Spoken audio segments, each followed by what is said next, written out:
what's up? Welcome to my channel. My name is Monica Janae. If you're new, welcome. If you're returning, welcome back. What's up, guys? Happy whatever day it is you're watching this. This episode, I'm pretty much gonna be speaking about, well, giving my recommendations about, things that you can use to enhance or to start your YouTube channel, Instagram page, or whatever you're doing on Instagram. You're doing Instagram reels and your TikToks. I get a lot of questions about like what I use, like from friends and just like people around.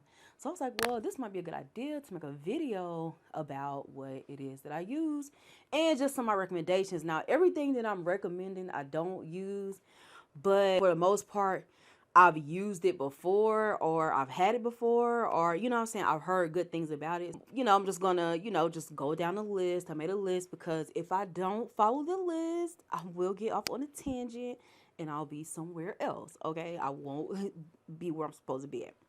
Okay, I get lost in the group. Okay, I will get lost outside the group. See, already. So the first thing is, what do you film with, right? What do you film?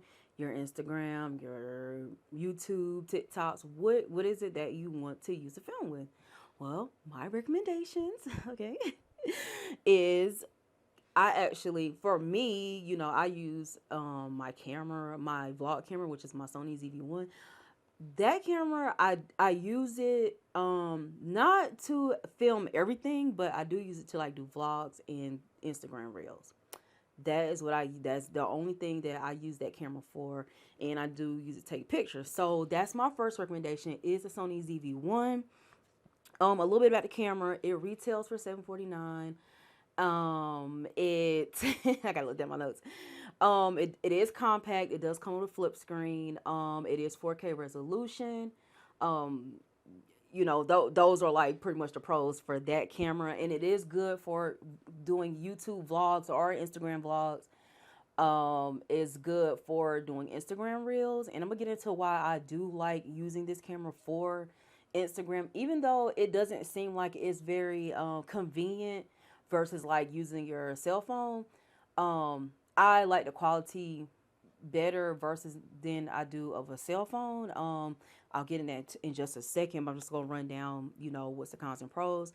And some cons to this camera is it does overheat, and you can't film as long. Like, say like I'm sitting down now, and I'm on I'm sitting down in front of the camera. This camera, it doesn't really film as long, and it over time it will start to overheat. So I mean, and that's if you have a light, because more than likely if you're sitting down doing a sit down video, you're more than likely gonna have a light in front of you, and usually if you have a light, it's gonna be somewhere around your camera, and it's gonna start to, it starts to pull. If that's if your lights, start, heating up. Not all lights do that, but for the most part they will, and that will cause the camera to overheat. That camera I do like, and I'm gonna say, and this is going to apply to every camera that I'm gonna speak about. So with most cameras, there is an app that comes with the camera, not with just the actual camera, but the camera brand will have a app, and with the app you can take the footage from the camera and you can transfer it to your phone from from the app or whatever, and you can actually edit your footage from your camera on your phone. So that is another, that can be a convenient way and still, gain that good quality, because like I said, I like to use the camera versus my phone. Plus I got an older phone. I got an iPhone 10. I have not updated my phone yet. Hopefully I'll be updating it soon because I'm gonna need it. I can't create me. I mean, quality it doesn't necessarily mean that just because your quality is good, it means your content is good. Because you can have a bad quality camera and have good content. That's all up to you. But me, I kind of just want some good quality. I'm not gonna lie. So then the next camera that I'm gonna speak about is the Canon G7X. These cameras are very popular amongst content creators. So this is why I'm speaking on them. But I'm just kind of putting out what I feel like are, pros and cons to these cameras, but they are very good cameras. So nonetheless, they are my recommendations. So the Canon G7X Mark, they have a Mark II and a Mark III. Okay, I haven't really heard much about the Mark III. I'm pretty sure it's like same as the Mark II. Only thing is that the Mark II only goes up 1080p is resolution, and the Mark III is a 4K resolution. And the difference between the Canon G7X and the Sony ZV-1 are the screens. The ZV-1 camera does flip from the side, and the G7X flips up. Now, I did have the G7X Mark II. The only thing about the screen is, sometimes you'll find yourself looking up.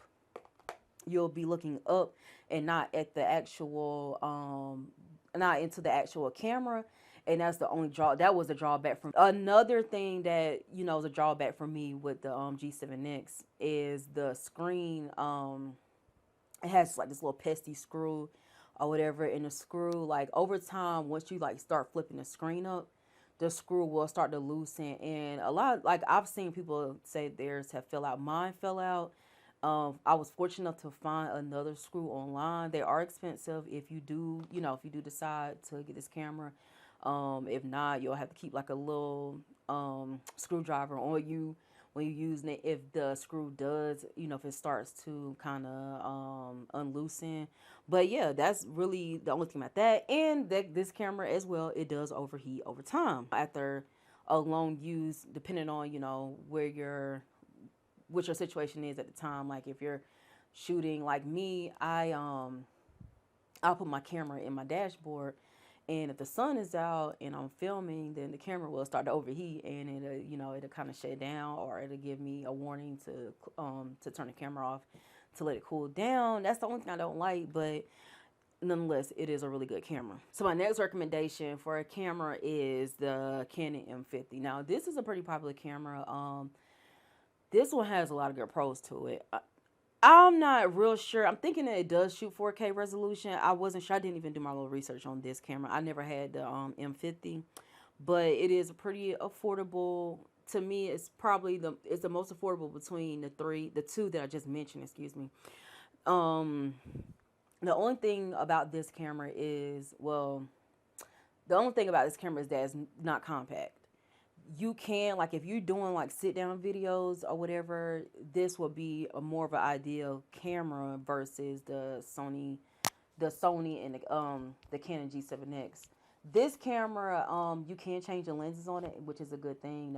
That's a plus. You can do your Instagram reels, you can do TikToks with all three of these cameras, and you also can take photos as well. So I think photo quality to me is pretty good, especially if you're trying to take a picture for Instagram, or you just want to take a picture for any social media.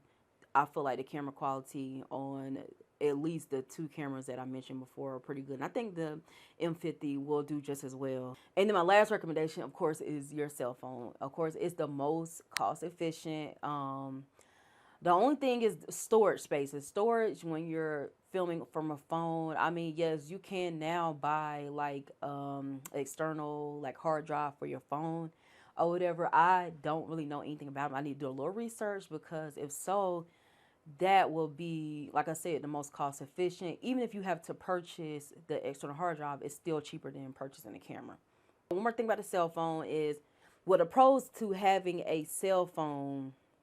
The pros to using a cell phone is that it is compact, it is convenient. Most cell phones now do shoot in a 4K resolution. If you don't have an external drive for your phone, storage will become an issue when trying to store your videos to your phone. So that is the only thing about the cell phone. So of course, using a cell phone is the most cost efficient, is one I would definitely invest into first, just to start out. If it's just something that you're just gaining interest in and you just want to see how well you do, of course, I would invest into an external hard drive for my cell phone. So now we're going to move on to editing. When it's time to edit your footage, what do you use? Okay. So I kind of did, went and kind of did a little research. I'm going to look down my notes. Let me kind of expand it a little bit. Now, what do you edit with? What how do you edit your videos? So I have some apps for your phone and I have desktop editors. So we're gonna start out with the apps. The first app, of course, is free, is Canva. So now that I talked about what do you film with, now we're gonna talk about what do you edit with. Okay, so I made a list of some apps and desktop editors that you can use to edit your videos, edit your footage. So starting with just apps for your smartphone. The first one, of course, is Canva. Canva is, it's become very popular. It is free. It is a free app, a free service. If you decide that you want a little more out of Canva, you can upgrade to the pro service, and it does cost, and of course it will unlock premium, like the premium features. I've never used Canva before, but from my understanding, there's a lot that Canva does offer a lot. So me personally, if I was to get Canva, I would probably go pro. You don't have to start off with free. See if you like it, and then if you feel like you want more out of it, then you can upgrade to the premium features. This is my number one recommendation, is Adobe Premiere Rush. It is a free app. It does like if you have an iPad, you can edit from your iPad or you can edit from your smartphone. It is only an app. It is free with a Creative Cloud account, which is also free to sign up for. The next one is CapCut. Now, I don't know who owns CapCut. I'm thinking that maybe TikTok owns CapCut. I'm not sure. CapCut is a free video editing, and it is also an app. I'm not sure that this goes to desktop. I don't think it does. I think it's just an app, and you just edit from your phone or your tablet, whatever you got. So let's move on to desktop editors. Now this is just for like people that don't like to edit, like me, who doesn't like to edit from their phone. I can do it. It's not an issue if I have to help and quickly edit something, but I prefer to hop onto my desktop because there's more features for me to enhance my videos from my desktop. So that is just my preference. If you have a MacBook, which most people nowadays, they do have MacBooks and they have them and they don't know what to do with them, but now I'm telling you what you can do on it. You can use iMovie. You can edit your Instagram reels, TikToks, YouTube videos, anything like that. You can edit. It's very basic and it is beginner friendly. My next one is DaVinci Resolve. Now, DaVinci Resolve is not necessarily a beginner friendly software, but however, it is free. It is free. There you go. It is a legit software, so you won't have to worry about the watermarks over your videos, or you got 30 days. It's completely free. So that is a software that I would recommend. Next one is, I don't really know anything about it, but I just seen it and I kept seeing it as I was doing research, and it is Hit Film Express. This does work on Mac and PC. iMovie does not work on PC. It only works on Mac. This is a Apple product, and it's Apple software, so only for Apple users. Hit Film Express does work on Mac and PC. It does have like the voiceover capability.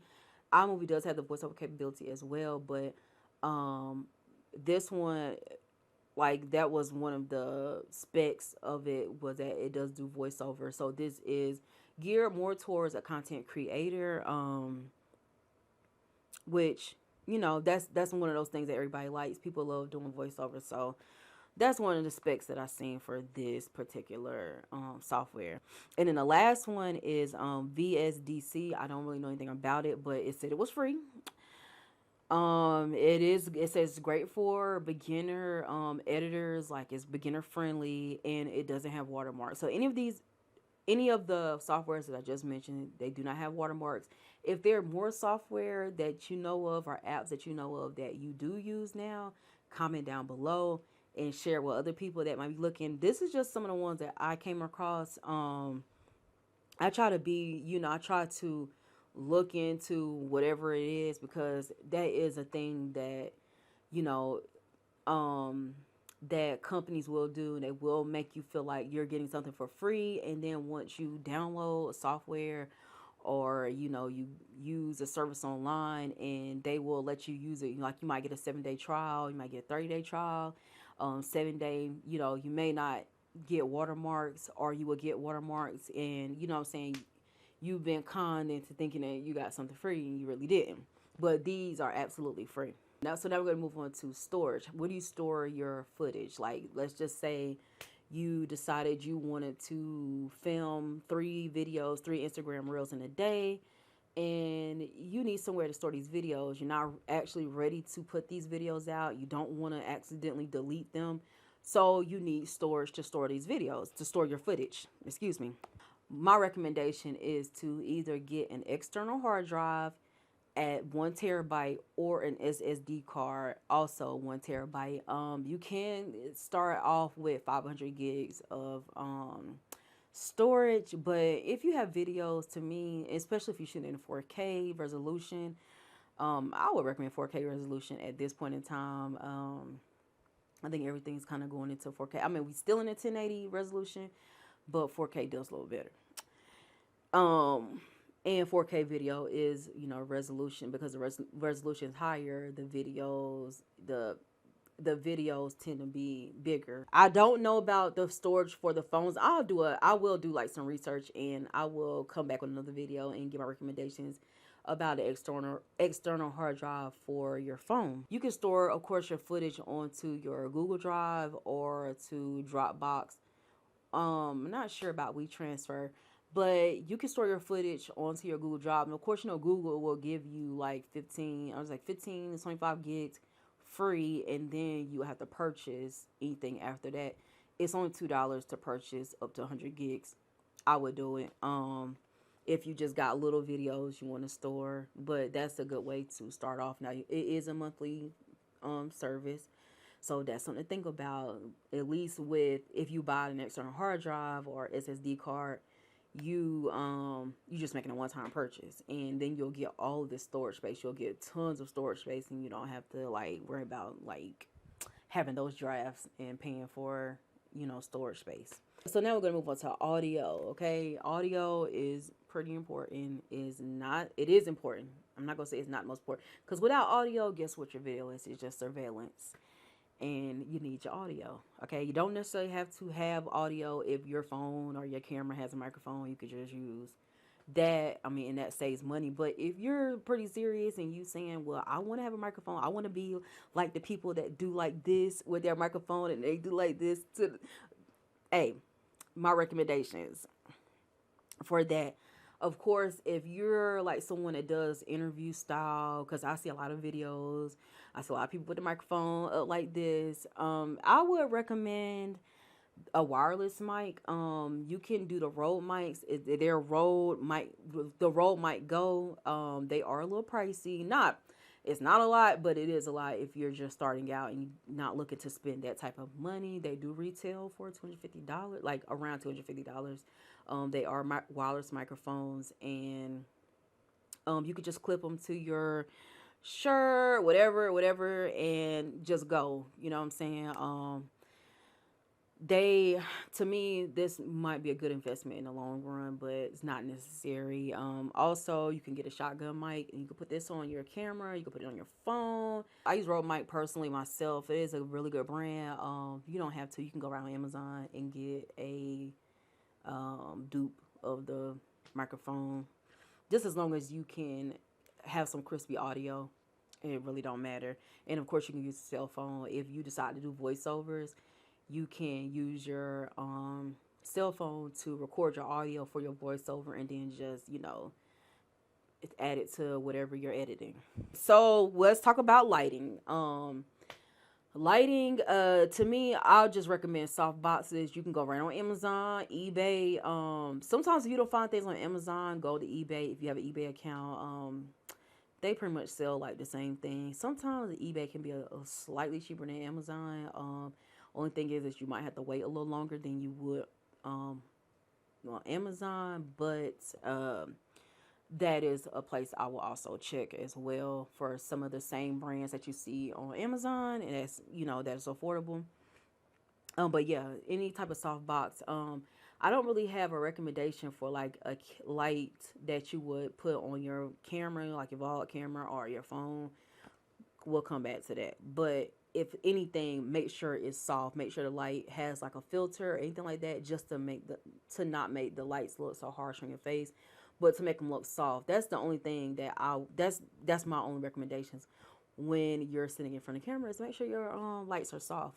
And the last thing I want to talk about, and this is just a camera setting, and it's just something that I noticed that I see when I watch videos that people don't really know about frame rates. One in particular frame rate that people don't know about, and that's a 59.94, 60 frames per second.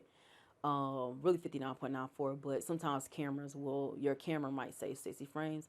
But putting your camera settings for your frame rates into like 59 or 60 frames per second will give you the slow motion effect. Because I see people that be having videos, and they try to slow it down, and the video can't slow down, it's lagging because they don't have the correct frame rate. So put your camera into 59.94 or 60 frames, whatever settings in your camera, and that will give you a slow motion effect. So once you slow your video down, if you decide you want to slow motion it or something like that, that will slow your video down.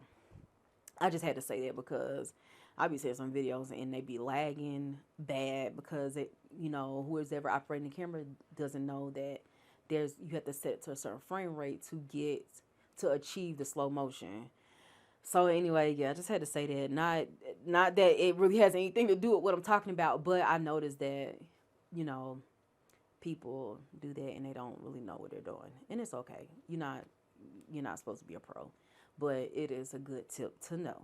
Okay. So this is the end of the video, guys. If you have any questions, comment down below. Hit the like button.